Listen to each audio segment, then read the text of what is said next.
নমস্কার বন্ধুরা, আশা করছি ভালো আছেন, দারুণ আছেন।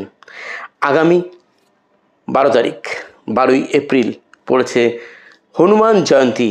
আর আপনারা নিশ্চয়ই জানেন যে হনুমানজির অপার শক্তি এবং তার কাছে যদি মন থেকে কোনো সমস্যায় পড়ে কিছু চান তাহলে তিনি কিন্তু খালি হাতে ফেরান না। ভিডিওটি শুরু থেকে শেষ পর্যন্ত দেখুন, কেননা এমন কিছু রেমেডিজ আমি আজকে বলে দেব যেগুলো এই 12 তারিখে যদি পালন করতে পারেন চমৎকার হয়ে যাবে আপনার জীবনে। তাই শুরুতেই জয় বজরংবলী কমেন্ট বক্সে লিখতে ভুলবেন না। যারা একদম নতুন চ্যানেলকে সাবস্ক্রাইব করে সঙ্গে থাকুন। আত্মীয় স্বজন বন্ধুবান্ধবের সঙ্গে এই ভিডিওটি শেয়ার করে দিন, যাতে তারাও নিজেরা ভালো থাকতে পারে কোনো না কোনো উপায় অবলম্বন করে। আর যারা সবসময় আছেন তাদেরকে তো সবসময় আন্তরিকভাবে ভালোবাসা, শ্রদ্ধা, প্রীতি, শুভেচ্ছা জানাই।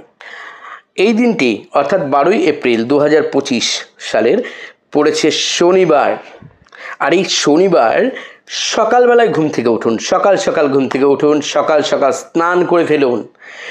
করার পর আমি কিছু জিনিস বলবো, সেই জিনিসগুলো একত্রিত করুন এবং করে তা হনুমানজিকে অর্পণ করুন। সেটা আপনি বাড়িতেও করতে পারেন, আপনি কোনো কাছাকাছি হনুমান মন্দিরে গিয়েও করতে পারেন।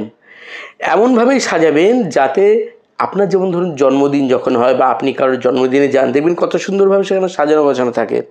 কেকটাকে সাজিয়ে দেওয়া হয় বা পায়েসকে সাজিয়ে দেওয়া হয়। সেইভাবে আপনাকে হনুমানজির প্রসন্নতার জন্য কিন্তু, তাকে খুশি করার জন্য কিন্তু আপনাকে সেইভাবে সাজাতে হবে। আপনি আপনার সামর্থ্য মতো যেটা যেটা পারবেন জোগাড় করতে, এর মধ্যে যেগুলো বলবো সেগুলো জোগাড় করুন। আপনি একটা পাত্র নিন, একটা প্লেট নিতে পারেন, আপনি যার মধ্যে মানে ঠাকুরের যে পুজো টুজো দেন সেরকম কোনো বাসনপত্র নিন। তার মধ্যে একটা ছাড়ানো নারকেল নিয়ে নিন, গোটা ছাড়ানো নারকেল নিয়ে নিন। এইবার সঙ্গে কি করবেন, সঙ্গে অবশ্যই যে লাড্ডু আছে সেটা ছাতুর হতে পারে, উনি ছোলা খেতে ভালোবাসেন, সেই ছোলা সঙ্গে রাখতে পারেন। কলা রাখুন একটা বা এক ছড়া কলা রেখে দিন, তার মধ্যে পাকা কলা। আর যে মেটে সিঁদুর আছে যেটা বজরংবলীকে দেওয়া হয়, সেই মেটে সিঁদুর কিছুটা রাখুন ওই পাত্রের মধ্যে। সঙ্গে একটু মিশ্রি রাখতে পারেন, মিশ্রি অথবা একটু মিষ্টি, যে কোনো মিষ্টি আপনার পছন্দ মতো দিতে পারেন। সব কটাই দিতে হবে এমন নয়, যেটা যেটা আপনি পারবেন সেই কটাই আপনি ওখানে জোগাড় করবেন। এবার পান পাতা নিন। পান পাতা কটা নেবেন, ছোট হোক বড় হোক। পান পাতা 58টা হলে খুব ভালো হয়, গুনে গুনে, না হলে কম করে 11টা বা 21টা নিন। প্রত্যেকটাতে সিঁদুর দিয়ে বা কুমকুম দিয়ে রাম লিখুন, শ্রীরাম শ্রীরাম শ্রীরাম, প্রত্যেকটাই। কেননা উনি ভীষণ ভক্ত, আপনারা জানেন যে ওনার কাছে সব থেকে প্রিয়জন হচ্ছেন শ্রীরাম। তো শ্রীরামের নাম যখন আপনি সেখানে লিখছেন তখন কিন্তু অতি প্রসন্ন হয়ে যান হনুমানজি, এটা বিশ্বাস করা হয়। এবং আপনারা নিশ্চয়ই রামায়ণেও আপনারা দেখেছেন যে তিনি কতটা প্রভু ভক্ত, কতটা রাম ভক্ত। তো এই পান পাতাগুলো যে লিখলেন, শ্রীরাম লিখে পুরো সুতো দিয়ে এটাকে মালা করে দিন, ওই পাত্রের মধ্যে রেখে দিন। যারা মালা করতে পারবেন না তারা অন্তত কমপক্ষে 11টি পান পাতার মধ্যে সিঁদুর দিয়ে শ্রীরাম লিখুন, লিখে পরপর সাজিয়ে রাখুন। প্রশ্ন করতে পারেন যে কি দিয়ে করবেন, মানে কোন সুতো? লাল কালারের সুতো অথবা কমলা রঙের সুতো দিয়ে এই মালাটি গাঁথুন। যদি আপনি পান পাতা ধরুন জোগাড় করতে পারলেন না, সম্ভব নয়, যখন এমন হবে তো আপনি সাদা কাগজ নিন, ছোট ছোট টিকিটের মতো করে সাদা কাগজ নিন। 58টি হোক, 11টি হোক বা 21টি হোক কাগজ নিন। তার মধ্যে লাল কালির পেন দিয়ে আপনি শ্রীরাম লিখুন, লিখে লাল সুতো দিয়ে অবশ্যই মালা তৈরি করুন। ব্যাস এটুকুই কাজ। পাত্রের মধ্যে রাখুন একসঙ্গে সব। এইবার একটা প্রদীপ জ্বালান, যে প্রদীপটি চামেলি ফুলের যে তেল হয় সেই চামেলি তেল অথবা সর্ষের তেল বা ঘিয়ের তেল দিয়ে প্রদীপটা জ্বালিয়ে দিন। যদি আপনি মন্দিরে যান তাহলে আপনি অবশ্যই হনুমান চল্লিশা, একটা ছোটো হনুমান চল্লিশা নিয়ে যাবেন এবং সেখানে গিয়ে মন্দিরে গিয়ে যখন পুজো দেবেন তখন 108 বার শ্রীরাম শ্রীরাম শ্রীরাম করে জপ করবেন এবং হনুমান চল্লিশাটা 1 বার বা 3 বার বা 7 বার বা 11 বার আপনি যতবার পারবেন পাঠ করবেন। যত বেশি পাঠ করবেন তত বেশি জীবন থেকে বাধা খুব দ্রুত মুক্ত হয়ে যাবে আপনার। তো করবেন। যারা মন্দিরে যাচ্ছে না তারা ঘরে বসে এটা করতে পারেন হনুমানজির ফটোর সামনে। হনুমানজির ফটোটা আপনি দক্ষিণ দিকে রাখবেন ঘরের, যেখানে বসে পুজো করবেন। লাল রঙের আসনে বসবেন, বসে একটা জলের গ্লাস পাশে রাখবেন, সামনে রেখে আপনি শ্রীরাম জপ করবেন 108 বার, তাহলেও হবে। এইবার আপনাকে কি করতে হবে, হনুমানজিকে পুজো দেওয়ার সময় ওই মালা তার গলায় চড়িয়ে দিতে হবে, তার গলায় দিয়ে দেবেন। আপনার মনস্কামনা জানাবেন, আপনার বিপদ থেকে রক্ষা করার জন্য প্রার্থনা জানাবেন, আপনার কোনো উইশ থাকলে সেই উইশ ফুলফিলমেন্টের জন্য প্রার্থনা জানাবেন। ব্যাস এটুকুই হচ্ছে আপনার কাজ ওখানে।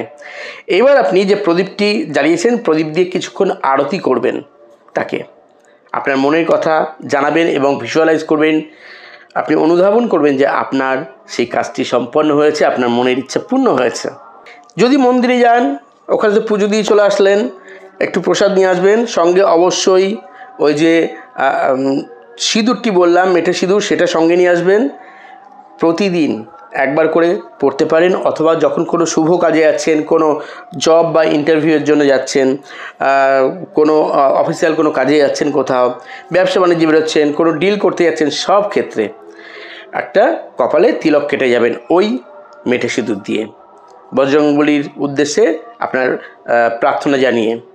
দেখুন আপনার কাজ খুব সহজেই হয়ে যাবে, বাধা সহজেই কেটে যাবে। আপনি কোনো কোর্ট কাছারি কেসে পড়েছেন, সেই ক্ষেত্রেও কিন্তু আপনি সেমভাবে এই তিলকটা ইউজ করতে পারেন, দুর্দান্তভাবে আপনাকে কিন্তু তিনি রক্ষা করবেন। যদি বাড়িতে আপনি এই প্রক্রিয়া করে থাকেন, বাড়িতে করলে প্রসাদ হিসাবে প্রত্যেকে তা গ্রহণ করুন, বাদবাকি যে জিনিসগুলো জলে ফেলে দেবেন পরের দিন। বাড়িতে যদি কোনো অসুস্থ ব্যক্তি থাকে, তার কপালে অবশ্যই এই তিলক লাগাবেন, এই মেটে সিঁদুর লাগাবেন। ঘরের দরজার সামনে মেটে সিঁদুর লাগাবেন, প্রধান দরজার সামনে উঁচুতে লিখে মানে আপনি এই মেটে সিঁদুরটি লাগিয়ে দেবেন। ধরুন বারবার আপনার গাড়ি রয়েছে, বাইক রয়েছে বা 4 চাকা রয়েছে, অ্যাক্সিডেন্ট হচ্ছে, সেখানে মেটে সিঁদুর দিয়ে আপনি স্থাপন করবেন গাড়ির কাঁচের সামনে। ব্যাস এটুকুই কাজ, দুর্দান্তভাবে দেখবেন যে আপনি সুরক্ষা পাচ্ছেন। যদি আপনার বাস্তুতে বা ব্যবসা স্থানে বা অফিসে কাছারিতে কোনো রকম প্রবলেম আপনি দেখতে পান, আপনি এই মেটে সিঁদুর অবশ্যই ঘরের বিভিন্ন ঘরে একটা করে টিপ লাগিয়ে দিন। এই মেটে সিঁদুর দিয়ে অফিসে আপনি কোনো জায়গায় এই মেটে সিঁদুর দিয়ে তিলক লাগিয়ে রাখুন। দেখুন যে কোনো ধরনের নেগেটিভ পরিবেশ থেকে আপনি খুব দ্রুত কিন্তু মুক্তি পাবেন, এবং দেখবেন যে যা কিছু খারাপ হচ্ছিল, কাজে যে কাজ বন্ধ হয়ে যাচ্ছিল, কোনো উন্নতি হচ্ছিল না, সব ক্ষেত্রে কিন্তু আপনি সাহায্য পাবেন। যে জিনিসগুলো পুজো দেওয়ার সময় আপনি হয়তো ঘরে রেখেছেন, তো সেগুলো হয়তো কাছাকাছি জলাশয় নেই, তাহলে আপনি কোনো গাছের তলায় রেখে আসতে পারেন বা মাটিতে পুঁতেও দিতে পারেন। এবার ধরুন আপনাকে আমি একটা কথা বলেছি, হয়তো খেয়াল আছে, আবার অনেক হয়তো মনে নেই। 1 গ্লাস জল সামনে রাখতে বলেছিলাম, যখন আপনি হনুমান চল্লিশা পাঠ করছেন, সেটা মন্দিরে গিয়ে করুন বা বাড়িতে। ওই জল আপনি ঘরে, প্রত্যেকটা ঘরে বা আপনার ব্যবসা স্থানে ছড়িয়ে দিন। ওই চার্জিং জলও কিন্তু আপনার বাস্তুকে সম্পূর্ণভাবে নেগেটিভ এনার্জি মুক্ত করবে। কোনো রকম ভয় ভীতি যদি পেয়ে থাকে কেউ বাড়িতে, হয়তো যেগুলো আপনি বুঝতে পারছেন না কেন হচ্ছে, কিন্তু সে কোনো ভূতের ভয় পাচ্ছে বা কিছু একটা দেখে ভয় পাচ্ছে, সেরকম ক্ষেত্রে স্বপ্নে হয়তো অনেকে ভয় পায়, সেই ক্ষেত্রে তাকে ওই জল স্নানের জলের সঙ্গে মিশিয়ে দিন। দেখুন দুর্দান্তভাবে কিন্তু রেজাল্ট পাবেন। এই উপায়গুলো এত সহজ, এবং আপনাকে যে কটা জিনিস বলেছি আপনার সামর্থ্য মতো আপনি যে যে জিনিসগুলো জোগাড় করতে পারবেন সেইগুলো দিয়ে করলেই কিন্তু হবে। এখন আমি বলবো একটা সুইচ ওয়ার্ড, যে সুইচ ওয়ার্ডটা আপনি হনুমান জয়ন্তীর দিন তো করবেনই জব, অন্যান্য দিনও যখনই বিপদে পড়বেন তখনই আপনি 5 থেকে 10 মিনিট 2 বেলা 3 বেলা করতে পারেন, দুর্দান্ত রেজাল্ট পাবেন। কি সেটা হচ্ছে হনুমান ম্যাজিক বিগিন নাও, হনুমান ম্যাজিক বিগিন নাও, হনুমান ম্যাজিক বিগিন নাও। জাস্ট এই যে নাম আমি বললাম সুইচ ওয়ার্ডটি, এটি জপ করবেন, গুনতে হবে না। আর একটা কাজ করবেন, ধরুন আপনার কোথাও ব্যথা যন্ত্রণা হয়েছে, হাঁটুতে হোক, হাতে হোক, কোমরে হোক, আপনি সেইখানে 58 ব্লু কালি দিয়ে লিখে দেবেন, দিয়ে একটা সার্কেল করে দেবেন ওই সংখ্যাটির বাইরে থেকে, কাটাকুটি করবেন না। দেখবেন কত দ্রুত আপনার ওই ব্যথা যন্ত্রণা থেকেও আপনি মুক্তি পাবেন। তো এত সুন্দর সুন্দর যে উপায়গুলো বললাম, যেটা যেটা আপনার পছন্দ আপনি সেগুলো অ্যাপ্লাই করুন। আপনি আগামী কয়েক দিনের মধ্যে কিন্তু অনেক ভালো কিছু সুখবর পাবেন, ভালো সময় যাবে। এবং আপনি একটা কাজ করবেন, অবশ্যই যখন আপনি কোনো রেজাল্ট ভালো পাচ্ছেন, অবশ্যই চ্যানেলে এখানে এসে কমেন্ট করতে ভুলবেন না। তো বন্ধুরা, অনেক কিছু আজকে শেয়ার করলাম, আর অবশ্যই এটাও মনে রাখবেন যে এই উপায়টি নারী পুরুষ নির্বিশেষে যে কেউ করতে পারবেন। তো বন্ধুরা, আজ চলি তবে। সবাই ভালো থাকুন, সুস্থ থাকুন। জয় বজরংবলী, জয় শ্রীরাম। ধন্যবাদ।